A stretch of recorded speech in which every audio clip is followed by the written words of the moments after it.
8-0. And Gary is formally excused. Just one, since we did have some problems just individually getting online today, when the agenda is published on the town website, there's a statement that says you can register in advance for the meeting. If you hit that, ultimately, then you'll get the link to the meeting. In fact, you'll get a couple reminders of the meeting. So if not, I think someone was kind enough to send us all that link this morning anyway. So yes, Gordon. Or is she just fixing so? All right. So with that, we'll move on to old business. The first order of business is to review and approve the minutes of our statutory public meeting, which we held on September 2nd. Are there any comments on those minutes from the September 2nd meeting? Peter. Robin, I thought you did a wonderful job. Thank you very much. Thank you, Peter. You're too kind. And thank you to everyone on the commission for coming back with your comments so promptly. Are there any comments? Hearing none, is there a motion to approve the minutes of September 2nd? I so approve. I so move. By Peter. Is there a second? Second by Terry Ann. All in favor of approving those minutes, please raise your hand. I see everybody. So 8-0 of those minutes are approved. Thanks very much, Robin, for your work. Now we're going to test our moderators here. So we're going to move into first the discussion of whether or not we actually continue. Does Ogunquit need a charter? We got input from the public. I'm going to ask for that input if there's any more input from the public today. And then after that, we'll go around with all the members and get your views as to whether or not you want to continue. So I'll turn to either Mary or Amy. You guys can decide amongst yourself as the way that one of you can see if we have anybody online that would like to speak. I'm still here too, Bill. And right now there's 4 people on and no raised hands at the moment. And I don't see anything in chat right now. Okay, we'll give them a second to see if anybody changes their mind. All the input we received from the public, as I recall, at our statutory meeting on September 2nd was in favor of continuing the charter. In fact, I haven't heard anyone against that yet. So with that said, why don't we then go around the room and I'll start with Robin to see if you'd like to weigh in on whether or not you think we should continue with the charter.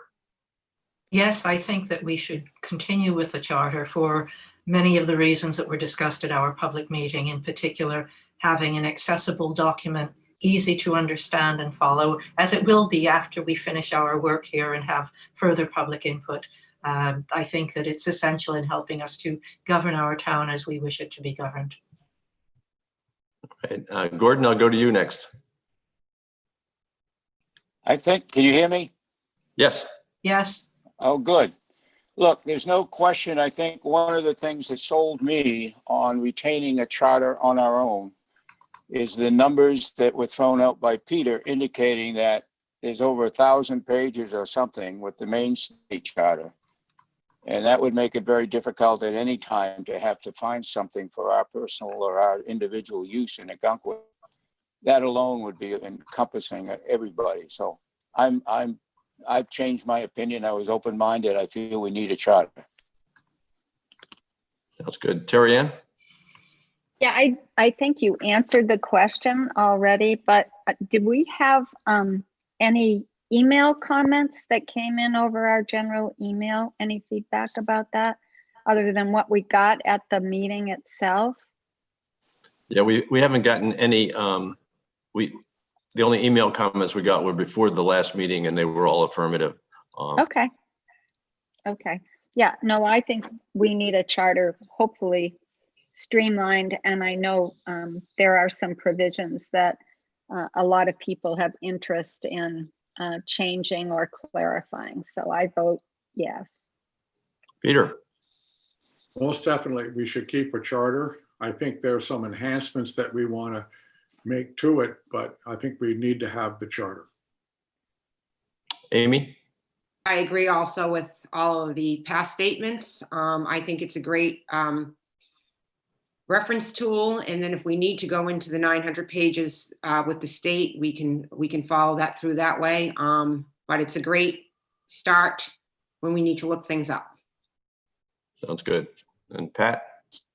The same. I figured I was going to make it really quick. Yes, it's not a static document, can provide autonomy over local affairs that may not be addressed by the state. Obviously, people felt the same thing as far as the 900 pages versus 36. It offers and can offer clarity, provides guidance for how the town does business in a short as opposed to a very long, and it can deal with situations unique to our town. So yes, absolutely. Thank you. And Wendy? I 100% agree with everyone who has already spoken. And I think that it is referred to enough times in meetings and in live meetings where people can just really quote the charter quickly. Again, I would recommend that we explore the idea of having links that would take us from the charter to the law, to the state law. And I think that would make it an amazingly useful document for anybody who wants to dig a little deeper than what the charter itself says. So I think with that addition, it's invaluable. Sounds good. Thank you. And lastly, I agree with all of you. I think we have an opportunity to improve, clarify, simplify, do all those things with the document. I do thank Peter for generating this discussion. I think it was helpful. I think it gives us a better appreciation for what the document can be and could be. It was interesting as I initially, when he raised the issue first, I think, of course, we need a charter. And then as I actually went through the charter, I was frankly amazed at so many sections of the charter that we do not follow. Right. So as we go through those sections, we can, sort of bring those up. And, but I do think if we do our job correctly, we can in fact wind up with a document that will frankly be enforceable, understood, and that you can refer to it as something. So I don't think there's a need to vote. I think if we were deciding not to do this, we should probably vote on it. But since we're all in agreement and we're all sent here to review and recommend, I think we'll proceed. As Robin said, this has been resolved in the affirmative, so we will continue with our agenda. But thanks for giving that some thought, and thanks for all the people in the public. The next item on the agenda was the consideration of comments from the public received by email. I just want to state that we have received no comments through the public email box on the town website as of yet. The only email I got was the test that I sent to myself. We did receive some other emails from people and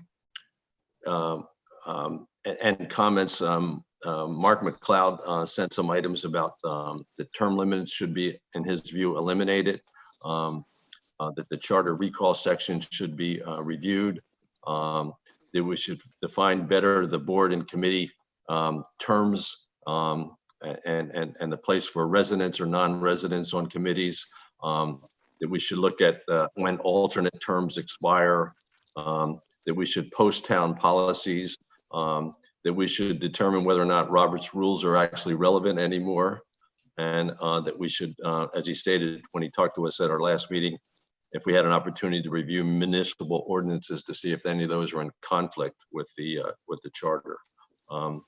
We had received an email from actually from Wendy discussing a beautiful place by the sea, and I'm sure at some point she may be willing to give us some words on that. Bobby Treen sent a note, and that was specifically before, and that was just voting for yes in favor of the charter. And then Marcia Northrop sent a note suggesting that we form a town planning committee. And I told her that I wasn't sure that was a function of the charter, but anyway, that I just put that out there. We've heard from Peter Kahn a number of times, mostly related recently to our discussion on Article 1 and Article 2 that'll come up as we discuss those. So those are the comments that I've seen from the public. I welcome if anyone has any input all things that I think in due course, as we get to those topics, we can reflect on and make sure that those voices are heard. Yes, Terry. So is there, so you had a list of things this morning, and I'm assuming that Robin will keep note of the ones as it relates to specific sections of the charter when we get to the review. Is that correct? And I Or think is that- Robin, Is that your intent? yeah, I think Robin, actually later on the discussion, we have topics for discussion. And in the packet, Robin has already included a pretty good list of those things that either we've sent her or the public has. And I think we'll just keep that list current. Okay. If- And is if I there any, may. yeah, go ahead. I'm sorry, Right. Rob.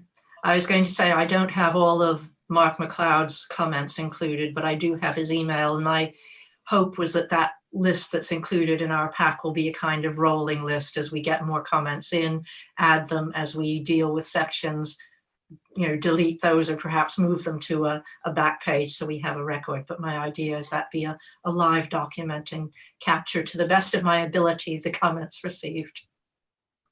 Is there any reason why we shouldn't, if it's any more than a line or two, but if there's like a discussion or something, like Wendy sent some material in to an email, not to that box, but I'm specifically talking about the mailbox. If somebody has a substantive discussion about something, is there any reason why it shouldn't be shared so that we can see it as we think about it? I mean, I'm fine with those things you read this morning, Robin, keeping them on that list so we know what people are thinking about. But I'm just wondering if there's something more substantive, if it would make sense for us to see the thinking behind it. That's all. Is there some Well, I way think- to do that, or? Yeah, I think it's, again, if we were to receive emails through the way that we've suggested that people receive the emails, I think we can all get them and see them. I think these things were just generated early on. And as we go through each section, I'm hoping that those members of the public will in fact attend that meeting and will speak up, and we can hear from them directly on what their views are. So, and certainly we're going to continue to encourage that. Yes, Robin. Just an operational point. The emails that come into the public box only go to you. So if you want me to be able to circulate them as part of the secretarial support, they need to come to you and me. Otherwise, it's up to you to support anything, as Terry Ann has said, of substance that members will want to see separately from my notes and papers. Sure, I gladly put you on that list since we haven't been overwhelmed by them so far. I didn't. Yet. All right, maybe before we leave this section, I might ask Mary or Amy to check to see if there's anyone in the public that would like to add comments right now that they may, and this would be on any topic related to the charter.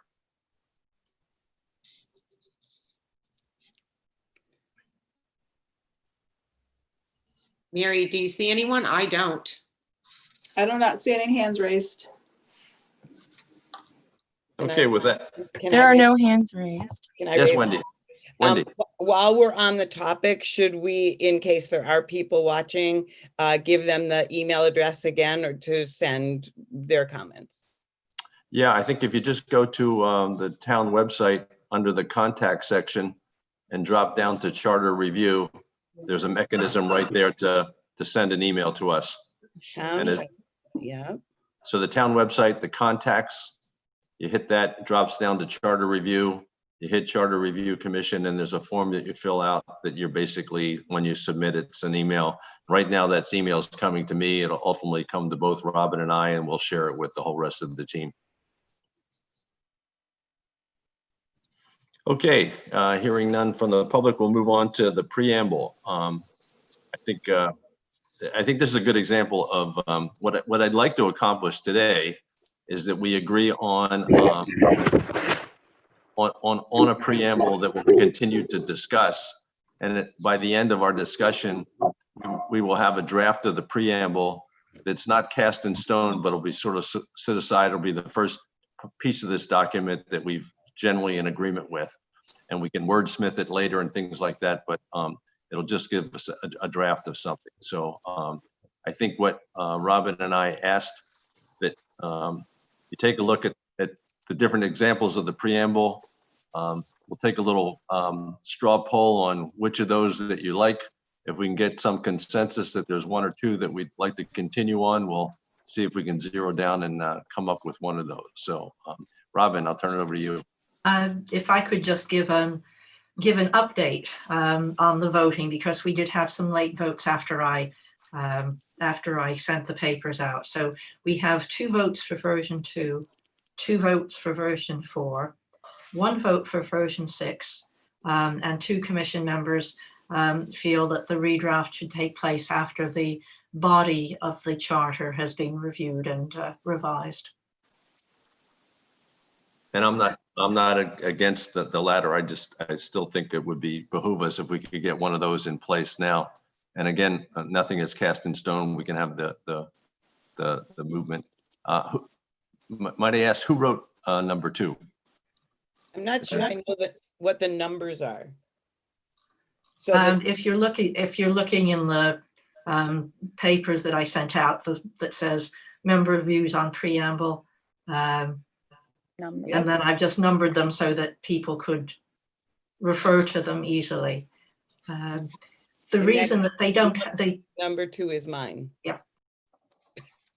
I think. Did you vote for yourself? I did. And I vote. I voted for. I read them all, and I thought I still like what I said. And I voted for yours as well. Well, thank you. So who did number 4? Peter. And who else voted for number 4? And since I printed out some of these, I have number 2 in front of me. I don't have number 4. You want to, Robin, maybe I asked you to give us some differences between 1, 2, and 4? Let's see. I would say 2 is very concise. 4 incorporates the phrase "beautiful place by the sea" and gives some of the history. Basically, I think it's a difference in style, and version 4 also encourages people to become familiar with the charter. It encourages everybody involved with the government, town's government, to become encouraged. So it's a very inviting preamble, I would say. Version 2 is very businesslike. What I would call it's the Dragnet Sergeant Friday approach, just the facts, ma'am. So maybe what I would suggest, in light of the comments that others feel that we shouldn't do this now anyway, is if we could all agree that we'll just move forward with number 2 and number 4. We'll leave them as our current drafts. And at an appropriate time, as we get to the end of this, we'll come back and take a look. And in light of all the other things that we've done, we can make a better decision on the preamble to see how it conforms. And obviously, if there are things that we want to add to it, delete from it because of the work that we've done, we could do that. But I think it's not worth a lot of time at this point to spend on the preamble. But I appreciate the effort that people put in. And I think if we leave ourselves with just 2 drafts, it'll be a rather easy effort at the end. When we're down to just wordsmithing the preamble, I think we'll feel pretty good about ourselves. So is people okay with that? Terry? I just had a comment. It struck me, and I'll probably bring this up multiple times, but when I was looking at it, what struck me was the first question was, what is the purpose of a preamble? Should I be looking at it for, does it need substantive change, or does it just need streamlining and simplification? And by substantive change, I mean Are there things that don't need to be in there? Are there other things that ought to be in there? So I know when we are all looking at it, we all have our own frame, but what's the criteria or framework that, is there a common one that we ought to be looking at something like this, which is different from the other sections, but I had the same thought on the other sections. So I'm wondering, do we have a sense of what the purpose of a preamble should be? My own feeling, it was just an introduction to the document, nothing more, nothing less. So, and therefore we could make it as detailed or as sort of simple as we chose. I didn't read anything more. I welcome any other input from anyone else. Pat? Similarly with Terry, again, as I was preparing for this and looking at it, it was basically the preamble as an introduction to what's coming and what is the goal of it. And then I said it can be functional and tell exactly what we want it to be. And I think in the discussion of 2 and 4 that we just talked about, that's there. Although I'll say I like the idea about the code of ethics being present in there. I like the fact that it says that it won't supersede or will include all the laws, state and federal. But I thought also that it might be, and could possibly be inspirational or aspirational in terms of comments, because then we're dealing with, in many cases, cut and dried, what's in 2, what's in 3, what's in subsequent. So if we can give something that may invite people to go on into Article 2 or 3, that was what my thought was as far as a preamble went as well. Robin? I'm not a great one for spending lots of time agreeing with each other, but I do agree with Pat's comments about the possible inspirational or aspirational role of the preamble, that it's something that should make people feel this is an important document, it's accessible. If they want to understand how the town is working, this is something that they need to look at. I like the wording that it invites people not only to complete reading the preamble, but to look at the charter as a whole. And I do think that's an important theme. Well said. Well said, everybody. Wendy? Can I please make a case for not including the Abenaki definition of Ogunquit is the beautiful place by the sea, because that is not correct. The Native Americans would never name anything. They named things for function. There's no way that that's what it means.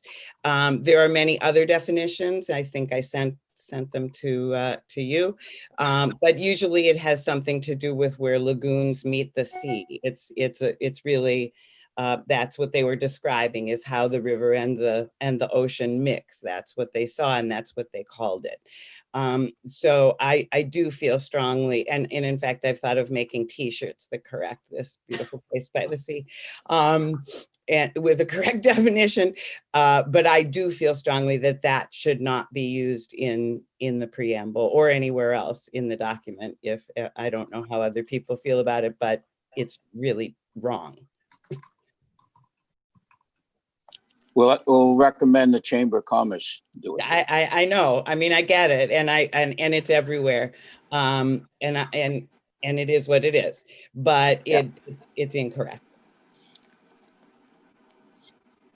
Okay, I think we've had some good discussion on the preamble. I think we're gonna, if no one objects, we'll move ahead with setting aside the second and fourth versions of that. At the appropriate time, we'll come back and hopefully we can either add or amend those to make them inspirational or aspirational and as inviting as we can be. And I think in light of what others have said, taking a look at that at the end of the process may give us a better feeling for that. So thanks for everyone's input on the preamble. And with that, we'll move ahead to Article 1. And we've also had a couple of inputs on Article 1. maybe Robin, I'll let you take the lead on where we are with Article 1. Well, with Article 1, again, I put together a summary of the two proposals that we had. These are the most substantive rewrites that we've received, and I wanted to make sure that everybody had an opportunity to look at them. One of them deletes much of what is in the sort of list of what the town's powers. The other leaves those in with some amendments. So since I drafted the first one, why don't I just give you my reasoning on. First of all, I borrowed, if that's an appropriate word, from the Wells Town Charter that basically, in essence, says that the powers of the town under this charter shall be construed liberally in the favor of the town. And it chose to do that instead of listing all the powers. And as I read all the powers, the thing that struck me, it said that here's what the town can do, but this is not, they're not limited to just these powers. And some of the comments we got, for instance, Peter Kahn suggested, said that it says we can form how we establish and maintain a police department and a fire department, but how do we maintain a public works department, or how do we do that? Or the fact that these things were not the total list of all the powers of the town, I felt like, well, why should we list them all anyway? I certainly felt like if there was something on this list that we didn't agree with had a power of the town, maybe we should be explicit that this is not a power of the town. But since I was unable myself to determine any of that, in the thought of simplifying, I thought that we could go with something similar to what Wells did, but keep the two paragraphs. It may enact bylaws, regulations, etc. It says that the town shall operate under the town meeting select board. And I added the word town manager form of government, and it sort of defined the role broadly of the select board and the town manager, the select board being the executive body and the town manager the administrator. I thought those were good words. So, but just my thoughts. What was the Robin, the second rendition that you got was from who?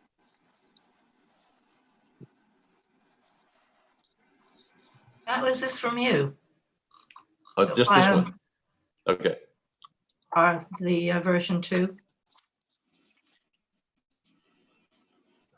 I gave you two versions? No, I think didn't this one come from Patricia? Which actually I think was on 102.6, particularly that added the infrastructure necessary for efficient operation, which was what Peter at one time I know had discussed with, Peter Kahn had discussed with us a number of times, and I had put that in, and then probably just made some grammatical corrections, I think, or what I thought would try to streamline it a little better. So I think that the discussion is, do people feel that we should try to enunciate as many powers of the town as we can think of, or should we just not put any down there and assume that those powers of the town are the powers of the town as provided by the state of Maine, the state constitution, etc. I don't know if Mary has any thoughts on that based on any other charters she may have seen. Sure. I tend to agree with your thinking of, if you're going to have a list that appears to be all inclusive, it better be all inclusive, otherwise don't have a list, right? And just saying that you have the powers enumerated by the Constitution and state statutes is enough, because this initial thing is the town, and then you get into more specifics about the duties and authorities of the town meeting, of the town select board, of the town manager, and that's when those powers are better laid out there, rather than this all-inclusive list up front that is not all-inclusive. Thank you, Peter. An example, perhaps I'm jumping ahead, but an example of having a list and no one knows what it means is 102.9. It talks about flat pond. I did a Google search. I did all kinds of things to try and find flat pond. I asked about 6 natives. No one knew what flat pond was until I finally spoke with Jay Smith, who lives on the flat pond, and said, that's Perkins Cove. So why do we have to have a name that no one understands what it is? I mean, it was just a cut and paste from years ago. Sure. Good point. Robin. The one point in the list that has bothered me from the first time I read it is 102.19, which empowers the town to accept contributions of personal property and monetary contributions to be used as the town determines. And I thought, well, if I were giving money or personal property to the town with a specific intention in mind, I would like to be reassured that the town would act on my wishes, whereas this seems to give them an open-ended mandate to do with it as they please. I should declare a personal interest here in the interest of transparency, which is I am also on the board of the Historical Society of Wells and Ogunquit.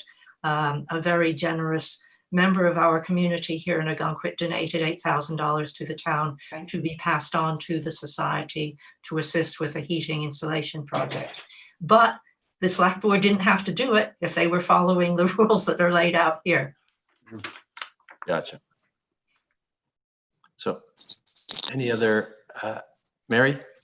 One more comment that I meant to say too is at the top of this section, it talks about that the town is the inhabitants, and but many of these powers are actually not. You would think that perhaps all of these decisions had to be made by a town meeting.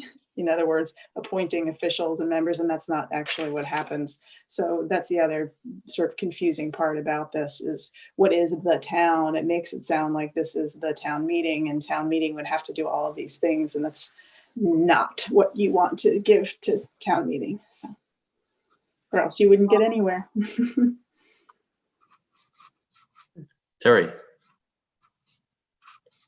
So I think being less specific is generally better, particularly if we do what Wendy has suggested and link a particular article to the state law that lays it out in more detail, and then to address throughout the body of the charter the specific powers and duties as it comes to certain powers that it has. So I'm in favor of that. But again, I'm just gonna raise this. When I look at this, when I looked at Article 1, I had a number of criteria in my mind, and I'm wondering if it doesn't make sense for us to think together about, if we're going to continue to look at it article by article individually,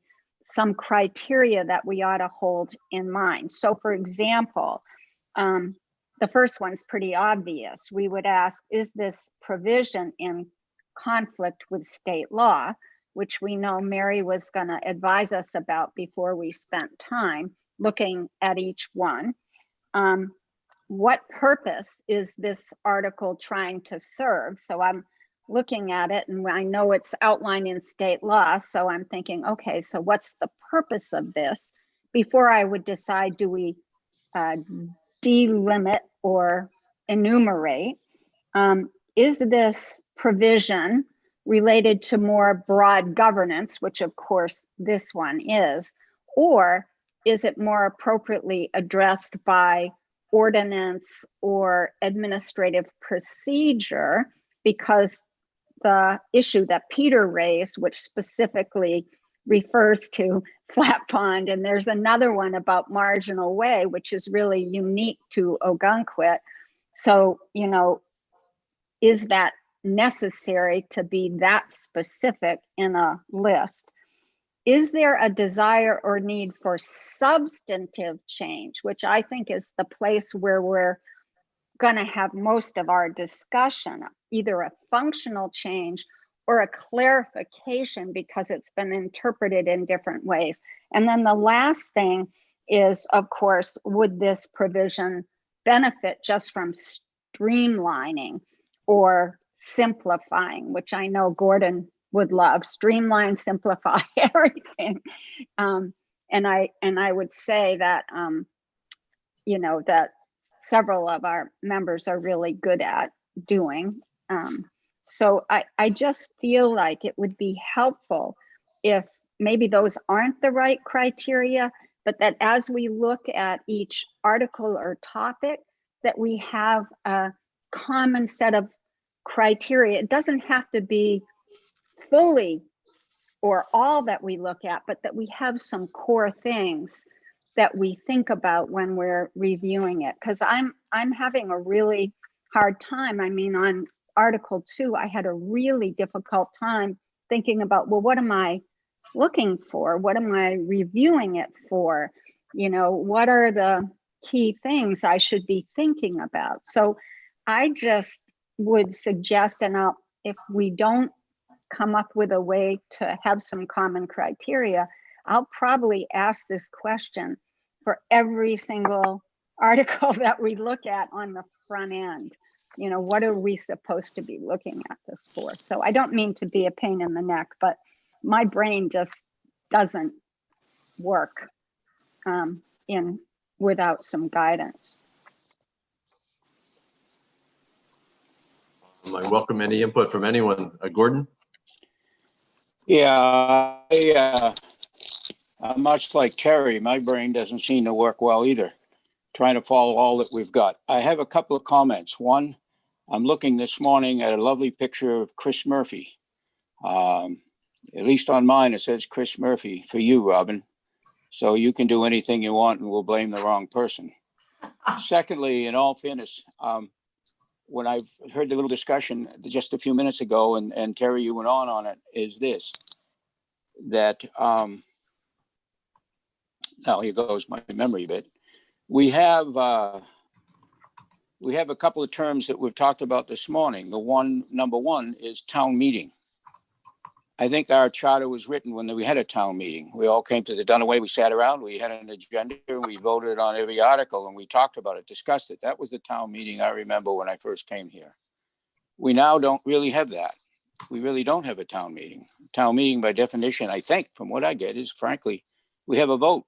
We have an annual ballot that we go to and vote all of the warrant items. That really is the town meeting. And do we need to clarify that?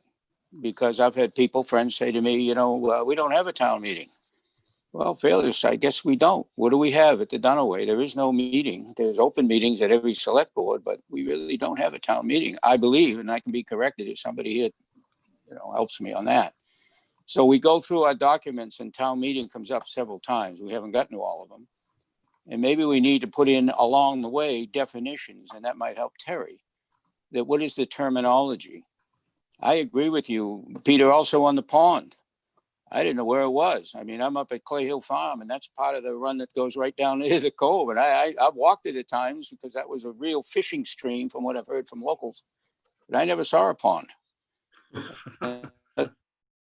Just what that line was. So they think along based on terminology. And I'm hung up on town meeting, the term town meeting that comes up, because folks, we don't have a town meeting. Mary, is that correct? Am I right on that? So town meeting is the legislative body. It's the form of government. It's not the actual act of sitting around and having a meeting. And you can have a town meeting. You can either have an open town meeting or a secret ballot town meeting. And the way your charter is written is that you have a secret ballot town meeting. It's in section 203. It talks about the election shall be conducted by secret ballot. So it is a town meeting form of government, but you don't have an open town meeting. You have a secret ballot town meeting. Correct. And that defines it beautifully. And maybe we need to tell folk that, because I think it's left over from the old days when we did have town meetings. Some of our language is dated. We actually have voted on that, whether to continue or not, you know, the open meeting or the closed town meeting. And you will have that opportunity to talk about that when you get to the section 2. That's where you deal with elections. Yeah, that goes with simplified, Terry. That's all. It's just, what does it mean? Yes, Robin. Thank you. This is just picking up on Gordon's comment about definitions, which I can see that it might be very helpful to include a list of definitions as an appendix to the document, perhaps in the interest of simplifying and streamlining, that we have a common understanding of what particular terms mean. And on the back of that, I want to make sure that we do not lose sight of a comment that Pat raised regarding 102.17, which has to do with the official map of the town. And the comment was, do we need clarification here because at least 2 maps have been referred to during different meetings? So if we have references within the charter to the map, I'd suggest that if we've got a list of definitions, we should be specific about which map we're referring to. And I feel that's something we shouldn't lose. I think that's a good idea. Peter. I do as well. Further to that, Robin, I'm on the ZBA, and I'm astounded that we use a FEMA flood zone map that dates back to 1992. In fact, I called FEMA to find out whether that was the most recent flood zone map. And the woman there got to know me a little bit, and she said, Sonny, we have places in the United States where the maps are dated in the early 1950s. And of course, there's been no sea level rise since then. So you're right. And anyone who's looked at legal documents, there usually is a section of definitions. So Terry Ann, I think you're absolutely right. We should have definitions spelled out. For instance, what does inhabitants mean? You won't find that in the state statute. So I think as we go along, what we might do is, and we'll ask Robin to sort of keep a running list. If we come up with something that we think should be included in a list of definitions, just state that. And at some point, we'll come back and see if we can agree on a list of those, as well as an appropriate definition for those. And that could be an appendix to this thing that could be very helpful. Getting back to Article 1, maybe just a show of hands for those who would rather continue with a detailed list of powers, and the second would be those who would continue with we just eliminate the list of powers. So who would like to continue with a detailed list of the powers? Seeing none, who would like to continue with eliminating the list of powers? So I think these are all good comments that have been raised. I think, Terry, thank you for that. I think, as I view it, Article 1 is kind of like it's sort of big picture. It's sort of here's what the town can do, which is pretty much anything. And I think as we get further down into town meetings, town managers, select board, it gets more and more detailed and more precise. And I think as an overlying guideline, I think the words that I remember being spoken were this, and I think they were from Mary way back. This charter is about the town of government that we choose to have. And I think, that's all we're trying to do, is we're trying to reflect amongst ourselves. What do we think the town meeting should be? What do we think the select board should be, et cetera, et cetera. So I think we keep moving forward. So, but with that general guideline, I think we should put aside Article 1, just like we have the preamble, with the adoption of the smaller article that eliminates all those lists. And again, at appropriate time, we'll come back and wordsmith that document. Amy, you had something to say. I just want to make sure that, because Mary had mentioned something about there's an area that is kind of a gray area as far as explaining the difference between what the town can do, the town manager can do. Do we need to clarify that? If we reduce down, we get rid of each individual 1.10, 2.1, if we get rid of that, the thing that you talked about as far as there being some sort of gray area, is that eliminate that? Or do we need to clarify something about the town meeting versus what the town manager can do and the select board can do. The authority of town meeting, town manager, and select board is dealt with in further chapters in the charter. Yes, Wendy.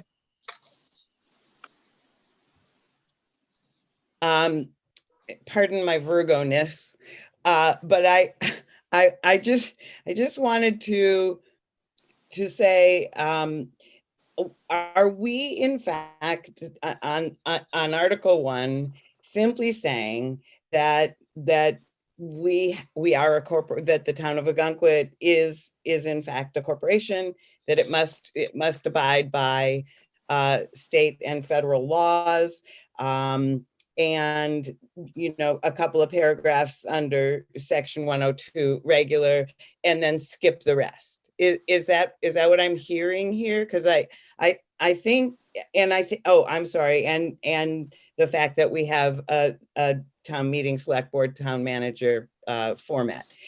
Is that sort of the consensus? Is that where we want to go with this? I'm a little uncomfortable with lack of closure, but that's just me, and you're going to hear that, I'm sure, at every meeting. All right, let's make a decision, and let's at least get maybe a possible moving forward. Because I think to set it aside completely and go on to another one doesn't give me, okay, done, at least for now. Not that we can't go back if we see something in later articles that makes us want to change Article 1 in any way. It's still fluid. It's not set in stone. Yeah, So well, that's let me clarify. When I say set it aside, what my intent, based on no one's apparent desire to list all those things, is to rewrite this such that Article 1 contains a smaller section 101, a broader section 102, and eliminates that entire list of things. And it has an Article 103 as listed, the intergovernmental stuff. And that's the conclusion of our efforts on Article 1 for now, okay. with the idea that at appropriate point in time, we'll come back and further review to see if we want to amend that idea. I have one question for Mary. The only place that we talk about the US Constitution is 101. Everywhere else it talks about the state constitution. So is that correct? Are we bound to the US Constitution and the state constitution? Do we have to do both? You're bound by both. By both. Yeah. But the powers of the town are enumerated. Home rule authority is enumerated in the state constitution, not the US Constitution. But so depending on the context of the sentence. Okay. Thank you. You're muted, Bill.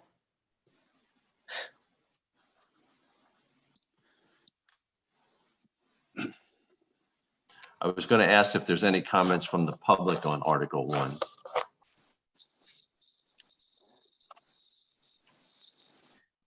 No hands are raised. Anything in chat?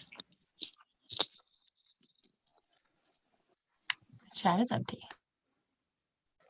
Okay, so I think where we are so far. So we have 2 draft articles for a preamble, and we have 1 new draft article for Article 1.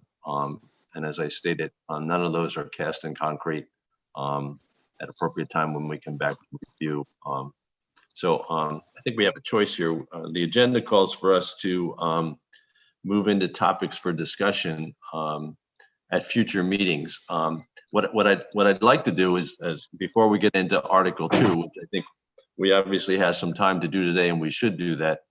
Pat, you have something? Bill, I'm wondering if, given the all-encompassing and little, if it's possible to take 10 or 15 minutes at the beginning of our next meeting.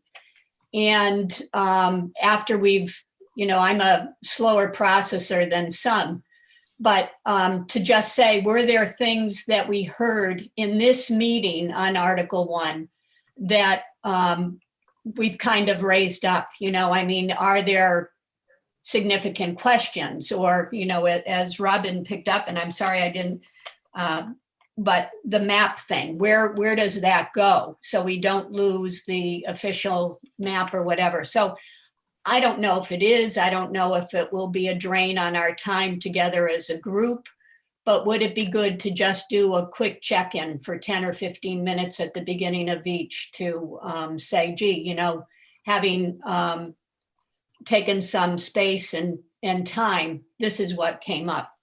Sure. I just don't know. Yeah, that's fine with me, but based on what we just sort of discussed, there'll be no reference to a map in our draft of Article 1. So Just that I don't want it that lost at some point in which I'm sure with Robin's expertise in terms of secretarial stuff, it won't be lost, which I'm really glad for. Yes, although I'm using 2 computers and I'm reduced to also having to write some things down, but definitions is written down with a couple of things to start it off with. So I think, Peter. Bill, if you send me the thoughts that you picked up from Wells, do you want me to try and put together a rough draft of Article 1? I think I've actually hijacked all their words, so that it's right in that document. Okay. Would everyone want somebody of the group to try and take a first stab at it, recognizing that there's no pride of authorship? Sure.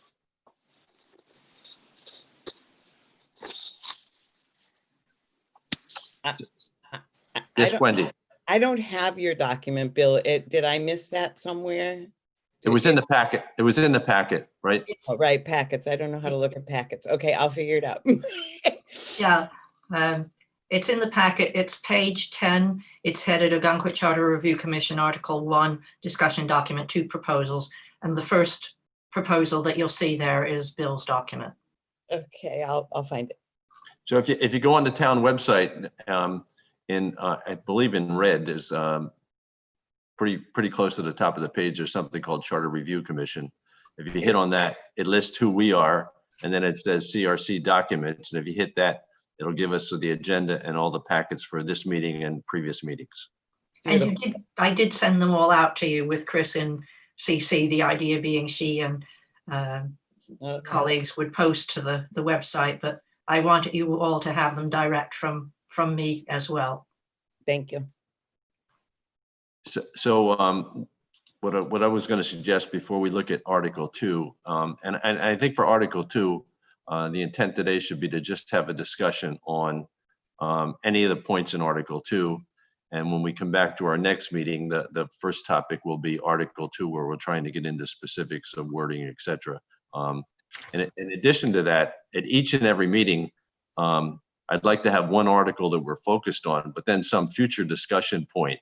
And I think that's what Robin put in her agenda here. It says topics for discussion, identify topics for meetings on October 6th, October 20th, et cetera. So I don't know if we have to identify a topic, but if there's and I'm suggesting something beyond, if we're already into Article 2, if there's something from Article 3 on that someone thinks is a thing that would be worthy of discussing before we actually get into Article 3.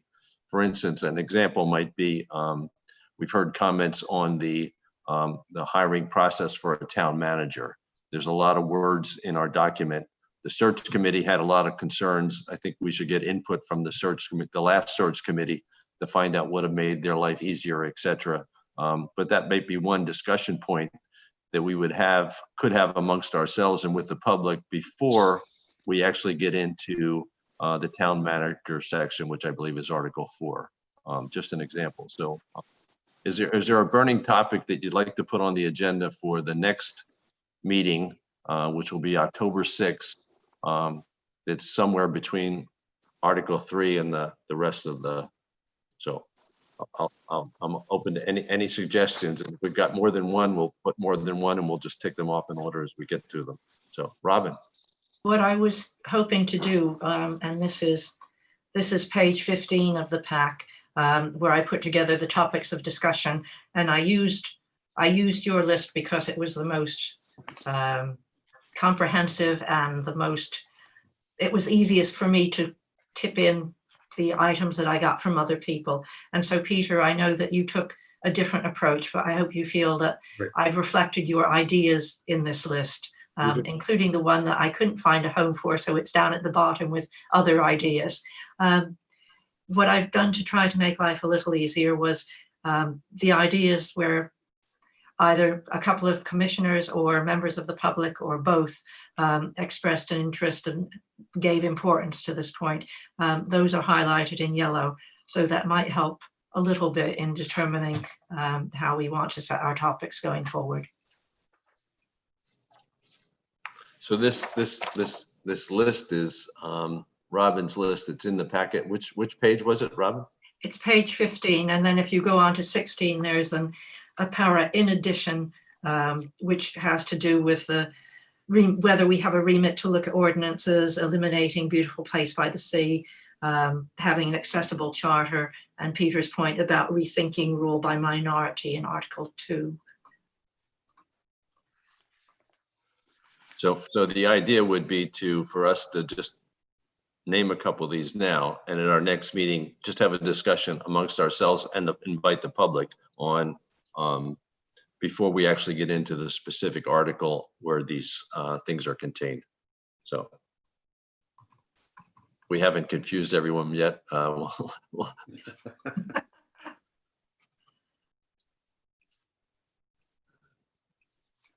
So if you just look at that list, the ones that are highlighted, which means there was more than one person suggested. The first is voter qualification, which I think we'll get into a discussion right now when we talk about Article 2.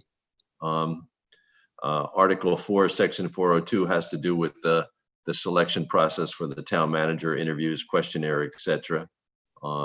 In Article 8, there's discussion about required committees, talked about terms, those kinds of things. Article 8 also alternate terms when they end. This relates back to some of the discussions that have come up recently.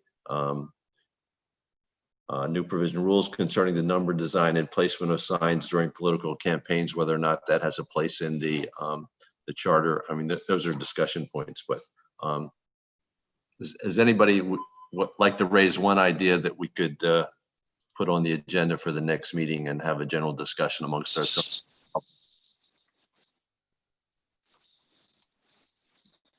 Terry.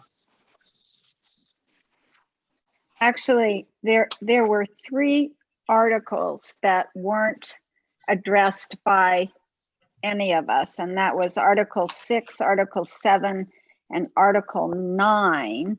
And Article 9 was general provisions and the scope of powers. And there is a whole section on conflict of interest and the appearance of conflict of interest. And I'm, you know, I didn't raise that specifically, but I did notice that it hadn't been raised, and I just wouldn't want to drop it off our list. It may not be something that we want to discuss at the next meeting, but I did not send that to Robin, and I would just like to make sure that we don't forget it. It's a great item. Thanks.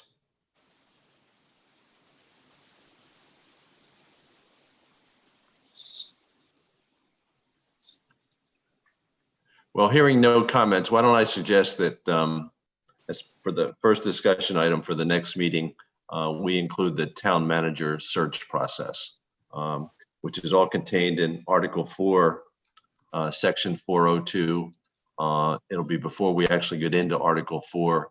If any of you know anybody that was on the search committee, you might want to reach out to them. We'll publicize in the minutes that we're going to discuss that topic and welcome input from the previous search committee. And we'll just try and get some things how we might if we were king, how we would write that article as opposed to the way that it's written now. So that'll be October 6th, and I'll leave you to think about for October 20th what might be something that you might want to do.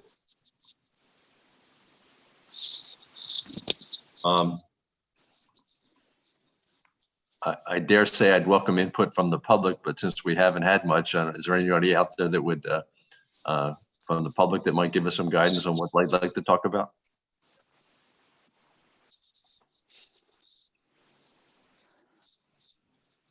Okay.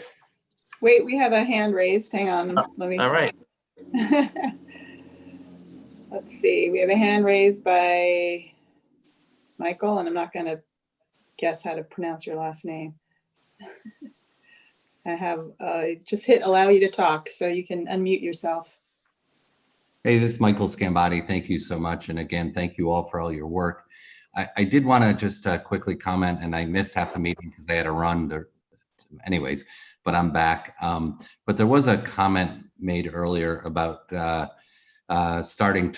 getting rid of term limits.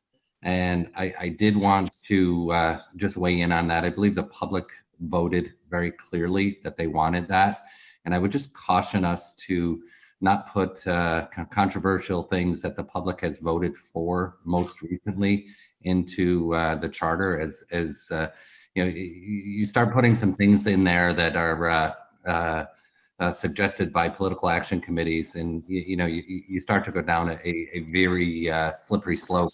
And in doing so, that would really put at risk the chance of all of your hard work getting approved, and I'd hate to see that happen. So I believe that if the public has spoken recently about a topic, that we really shouldn't be looking to overturn it, especially if it was voted on by the public. Things such as term limits, which really helped to guide our officials in. And if you look at the national appetite for term limits, it's no different. People really want to see folks in there serve, and then they're time limited to make sure that we continue to have people with new ideas and new thoughts allowed to be in there. So thank you so much. I appreciate being heard, and that's all I have for now. Thank you. Thanks, Michael. Yeah, the current charter clearly reflects the will of the voters and states that term limits are in place for the Select Board and the Budget Review Committee. So we had input from one person suggesting that we eliminate them, but as we go through that charter, we'll see whether there's any meat behind that subject, or if in fact other positions in town should be term limited. So, but thanks for your input. Anyone else, ladies? Mary, Amy? All right, why don't we move on to a discussion? We've got basically 45 minutes, which I think is great, to discuss Article 2. Pat's done a lot of work on kind of the first article right off the bat. So again, we're not trying to wordsmith this article. We're just sort of pick and choose through what's currently listed in Article 2 to get some sense of when we do attack at the next meeting, what are the views of the commission, and ultimately we'll ask for the same for the public. But Pat, if you don't mind, I'll turn this over to you since you've done so much preliminary work on the subject.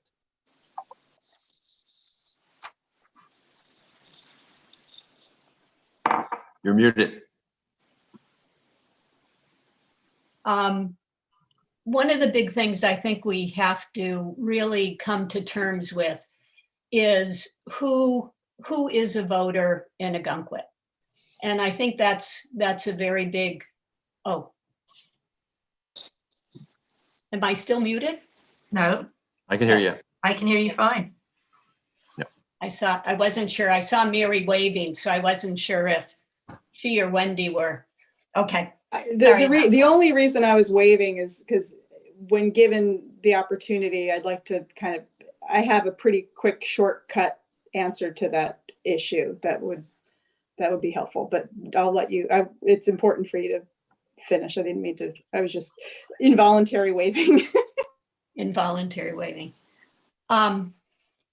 And I think that's something that we really have to deal with as a commission. What does that mean? And I tried to give people, just point of information wise, with the Maine voting residents fact sheet, how domicile is defined, and the individual income tax guidance document.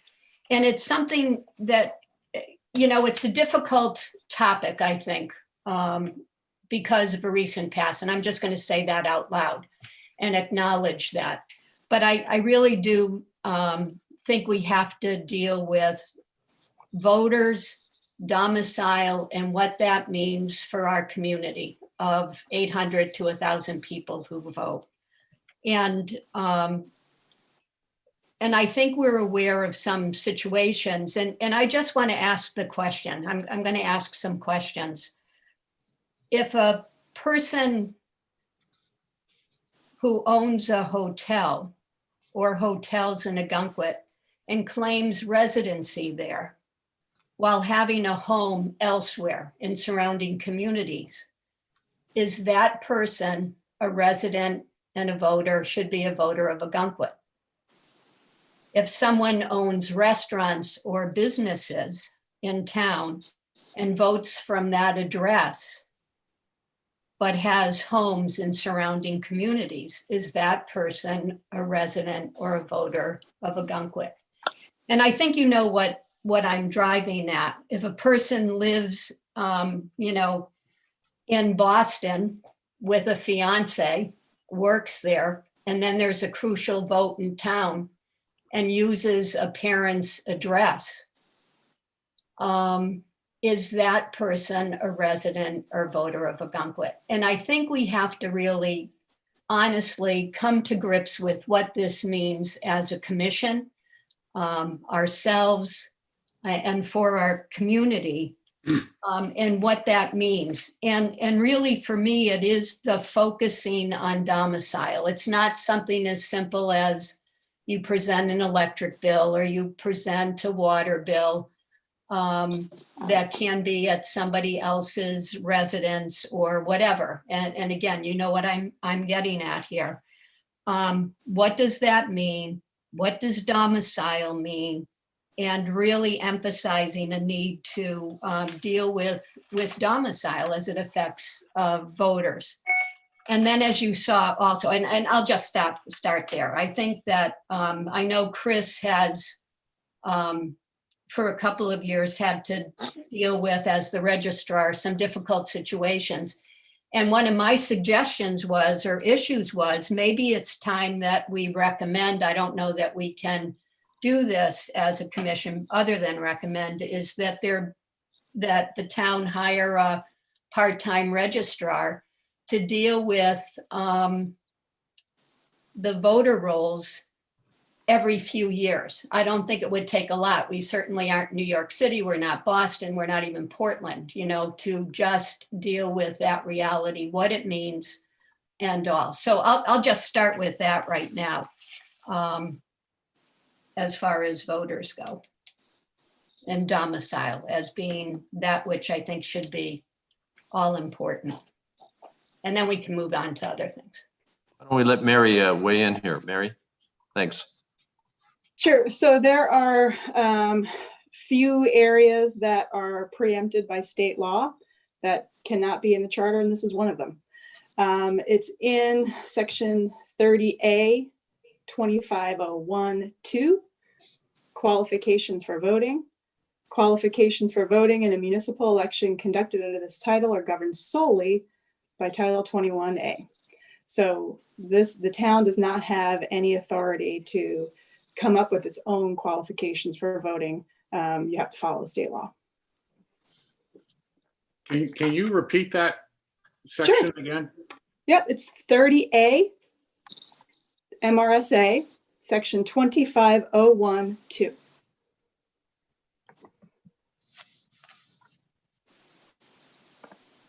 So thanks, Mary. Peter, go ahead. With all due respect for the state statute, Maine got into serious trouble because of the way the state used to issue driver's licenses.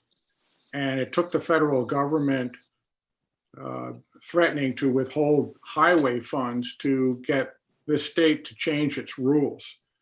And I don't know if any of you have ever renewed your license recently, but you think you go with a lot of documents and you're well prepared, and you find out that you're missing at least one or two documents.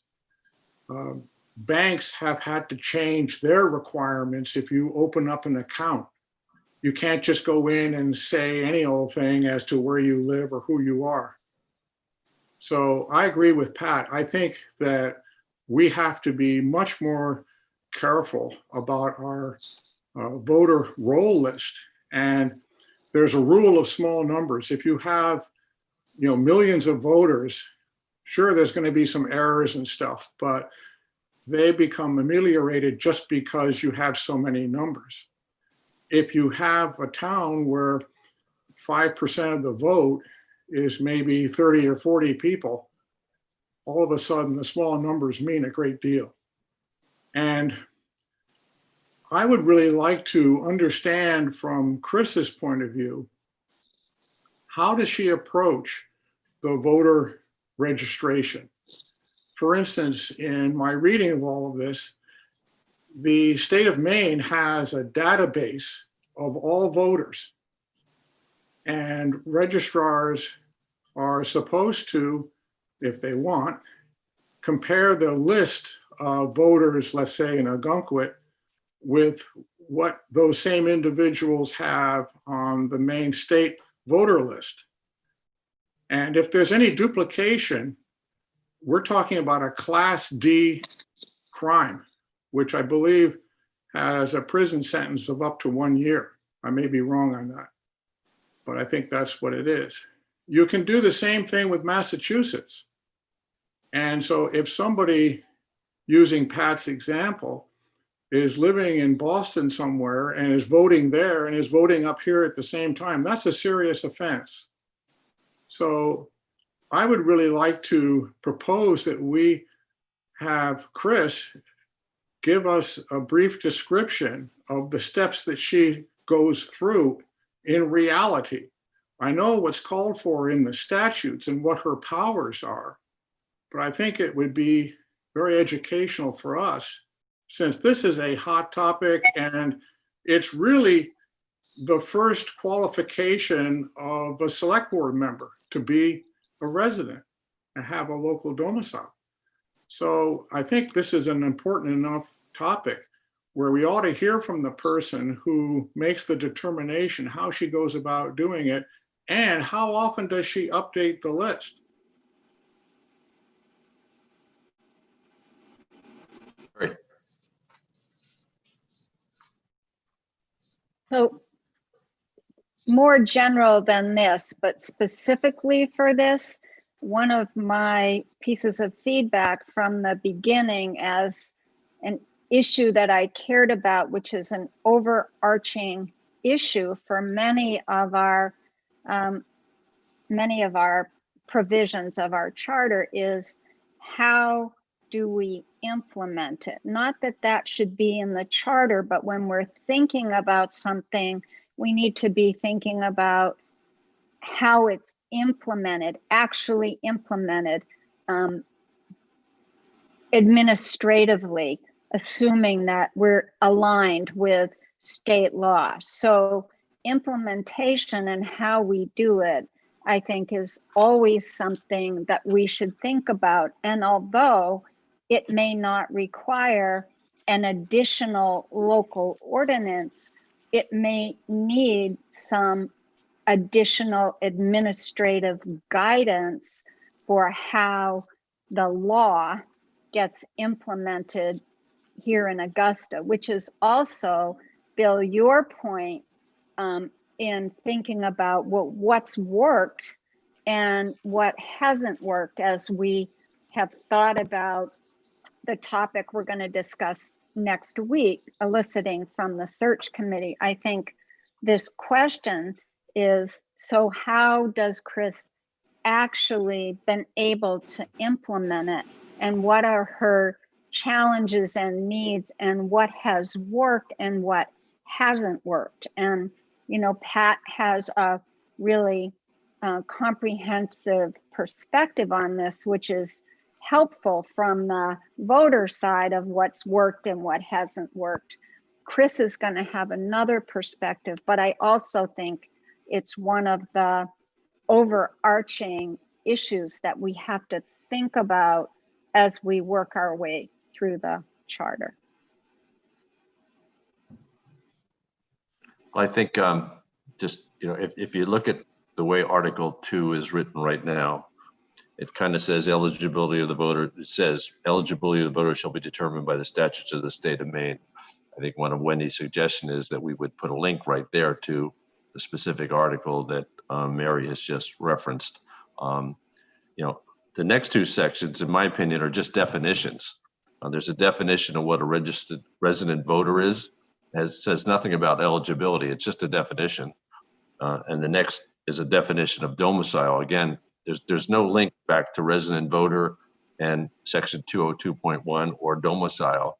And if I look at the fact sheet that was provided by Pat in the guidance for Maine voting, there's no reference to the word domicile. Right. In the guidelines. What there is there's a reference that says that Maine courts have held that voting residency is defined in Maine's election statutes is equivalent to the common law concept of domicile. And then it goes on to talk about domicile. So I think we have to remember that one of the guiding principles we have is that we can't do anything that's not consistent with state statutes, and that's why we've got Mary with us. But one of the things I think that we could do is we could, there was a suggestion that we could put some process in here.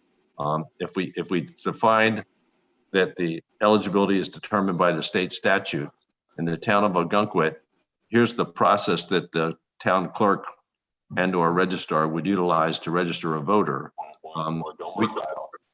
We could look at the, if I look at the fact sheet, maybe I'm recording something. And not sure what happened. Can you hear me now? Yes. I can hear you now. I might have I touched the lost wrong button quite a bit of somehow. what you said. I That think what I'm happens in suggesting, life. I think what I'm suggesting is that maybe we invite Chris and we do what was Peter suggesting, that we sort of outline the process that she goes through, and then we determine whether or not there's a place for that in the charter. But it would still have to be consistent with what the state defines as the things that we have to do. Yes, Robin. I'm here.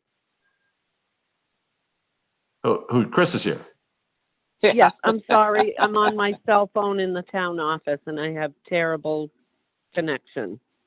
All right, Chris, if you've heard some of the discussion, you've sort of been put on the spot here for your views and your process, and you know, would it be helpful if there was more things in the charter that talked about? Robin's waving here. Is there a problem, Robin?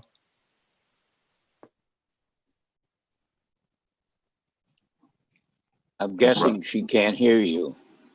I think Robin's been taken over by Chris's voice.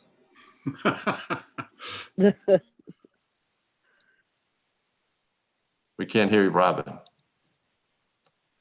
It could have something to do with the fact that she's labeled Chris Murphy, so Zoom might be confused about having Chris Murphy with Robin's face and Chris on a phone, and who knows.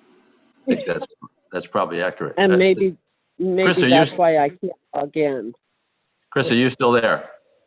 Yes, I am. We'd like to hear your words on this topic, Chris. Bill, I'm sorry. I would like Chris to have time to prepare for this, because I think we're asking her something that, you know, to have her expect her to do it off the top of her head isn't probably the best idea in my view. I would like her to have time to prepare to make this presentation to us. No, we're not looking for a presentation. We're just looking for some input at this point. We're just discussing this topic in general at this point. So, Amy, If Robin can't hear us and she can't record this, we might have to do it all over again. Yeah. I don't know if she can hear us or not. So as a secretary, with Chris giving us the information, I'm just concerned about that because I don't think Robin can hear us. Good Can you point. hear us, Robin?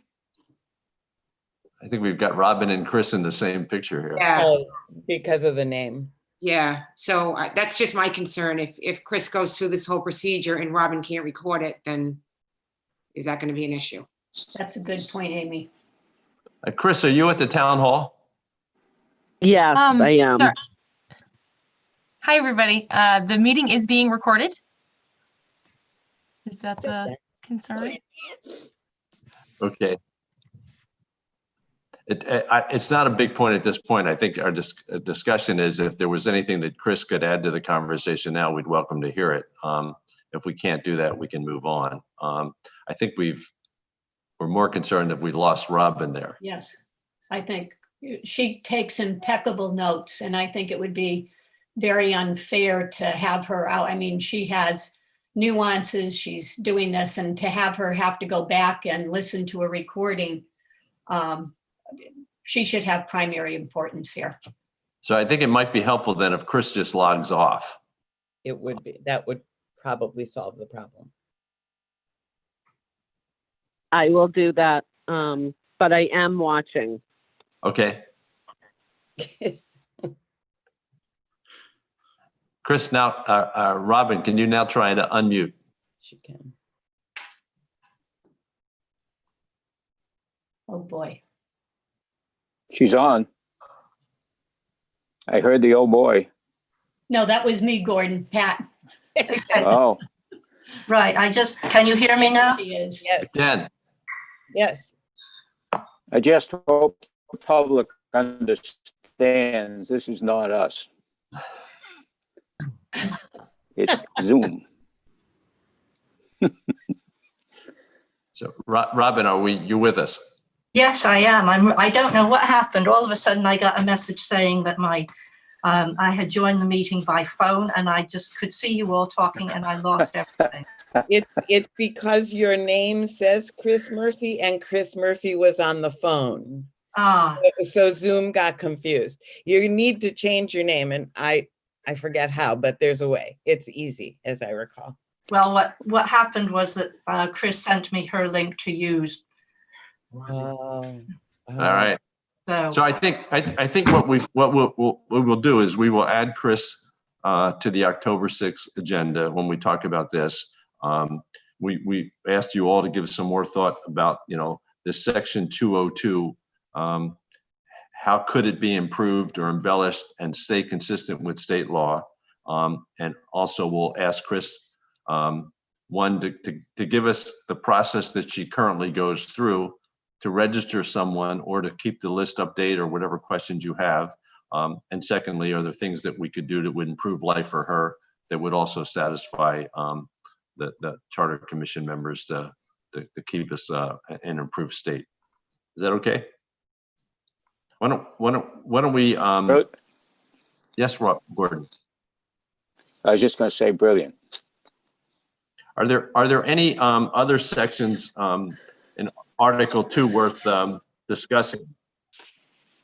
For instance, Article 203 is about town elections. There's room here, obviously, for a link that states the state requirements. Article 203.1 has to do with term limits. Maybe just a show of hands. Is anybody in favor of eliminating term limits? So That's probably a non-starter. Is anybody in favor of putting more? Right now, the term limits only apply to the Select Board and Budget Review Committee. Does anybody think that anyone else should have term limits?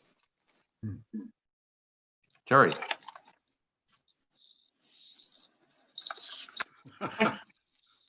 I think the planning board should have term limits.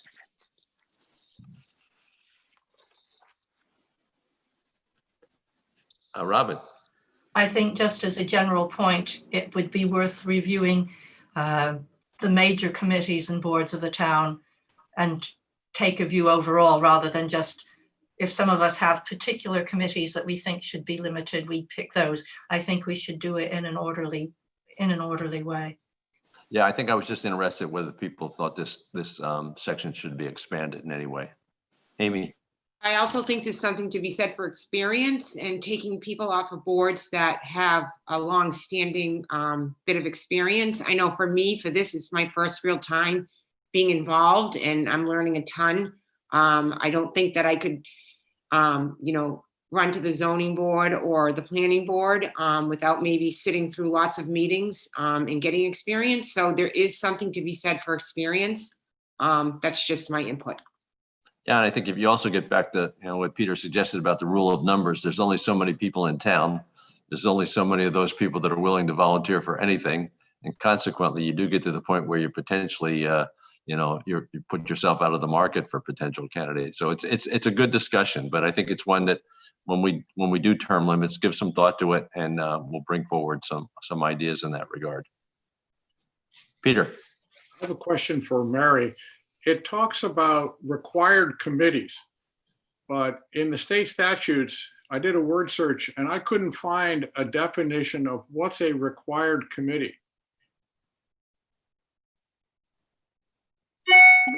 You won't find a definition of required committee, but I think what this is referring to is committees that the town is required to somewhere in state law to create, such as a zoning board of appeals is required if you have a zoning ordinance. So it's a matter of going through and finding that out, but that's a section I would certainly recommend taking a second look at for clarity.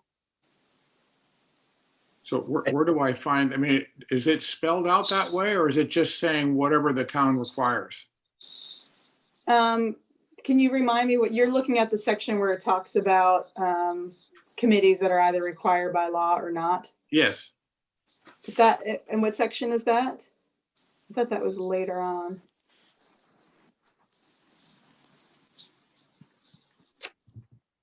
And while I'm at it, to Amy's point, I'm on the ZBA, and if we didn't have Jay Smith and his many years of experience, we'd have a tough time.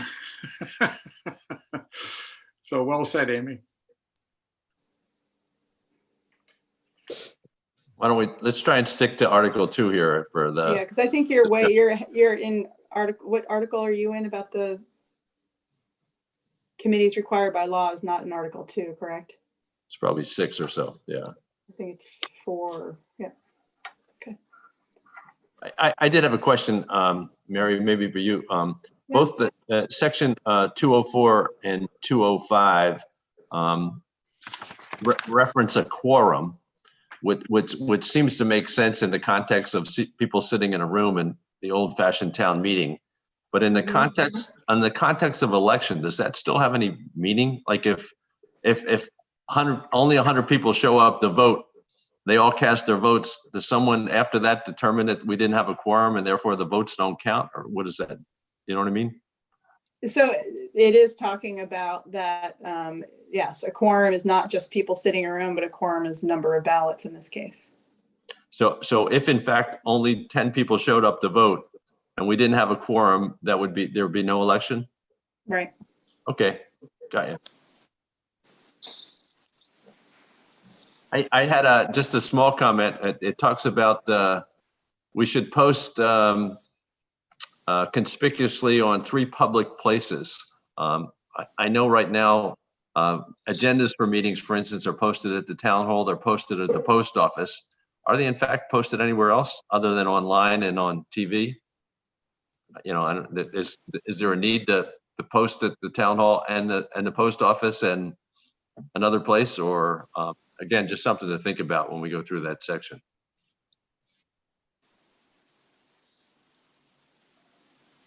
The last, Mary.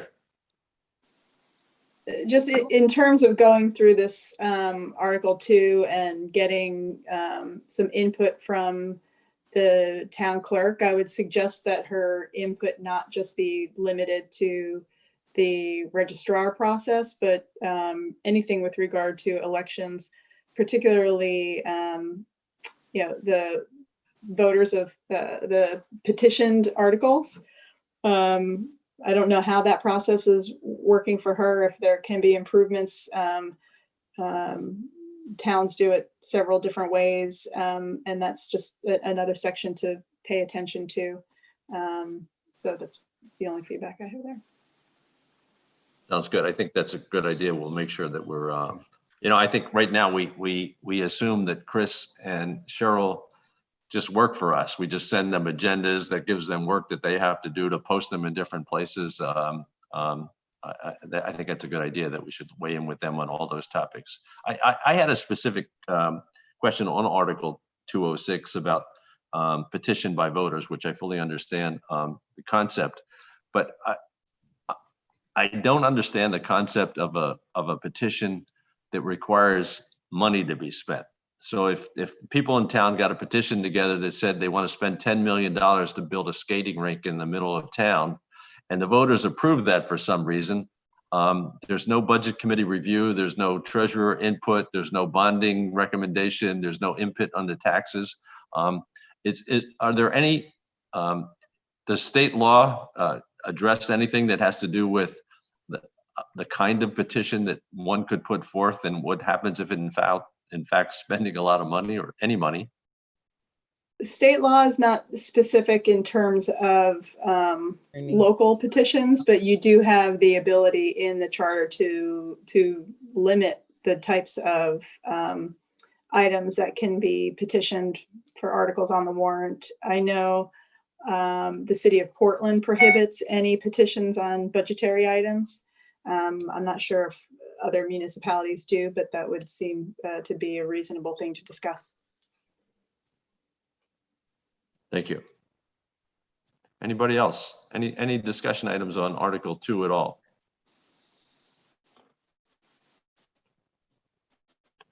Well, I think we've got the main article that we review for our next meeting will be Article 2.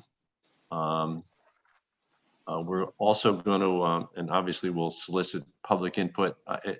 If there's anybody, before I move forward, Amy or Mary, if there's anybody online that would like to provide input on Article 2 from the public, we'd welcome to hear it.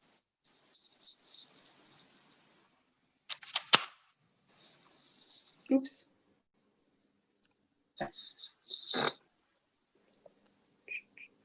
I do not see any hands raised. I don't either. Thank you. Thank you. So for our next meeting, which is October 6th at 9 o'clock, we're going to dig further into Article 2 such that we could potentially get through each of those sections. We will ask Chris Murphy to join us and to be prepared to weigh in on any of the town meeting discussion, not only voter registration, but the conduct of petitions and anything else that she does, or from her perspective, could be improved. I think in general, I had the same thought when we get to the financial issues. It would be great to have the treasurer involved to help make sure that we're doing something that's consistent with her needs. But we'll do Article 2. We'll do public input on that. We'll just have a general discussion on the search process for a town manager, the hiring process for a town manager. Suggest you take a look at what that says in Article 4, and then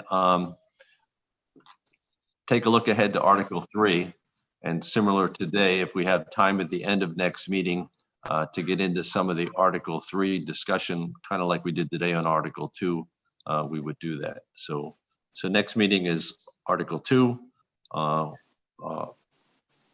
Hearing from Chris on Article 2, discussing the hiring process for a town manager, and if time permits, looking ahead to Article 3 and sort of the hot bullet items. And again, give some thought for, if we talk about the search committee and hiring a town manager at October 6th, what might be a subject you'd like to talk about on October 20th when we meet yet again.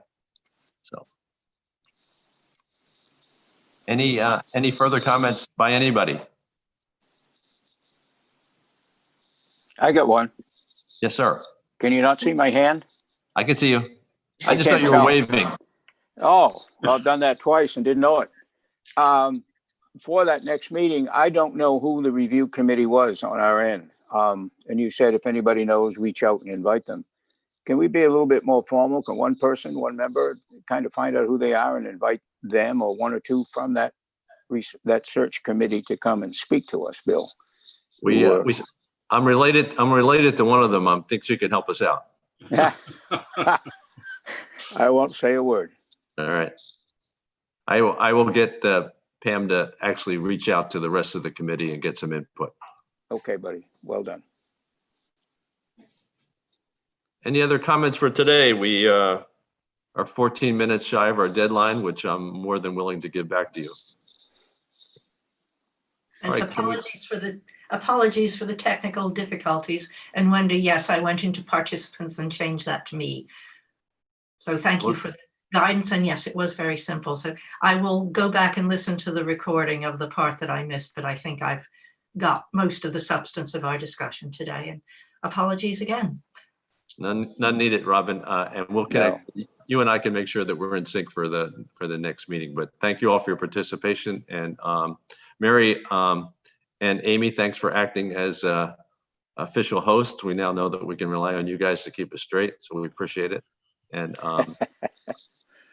with that, can I get a motion to adjourn the meeting? I so move. So Peter, a second. Terry, all in favor? Thanks again, guys. See you on October 6th at 9 o'clock. Thank you. Thank you. Bye-bye.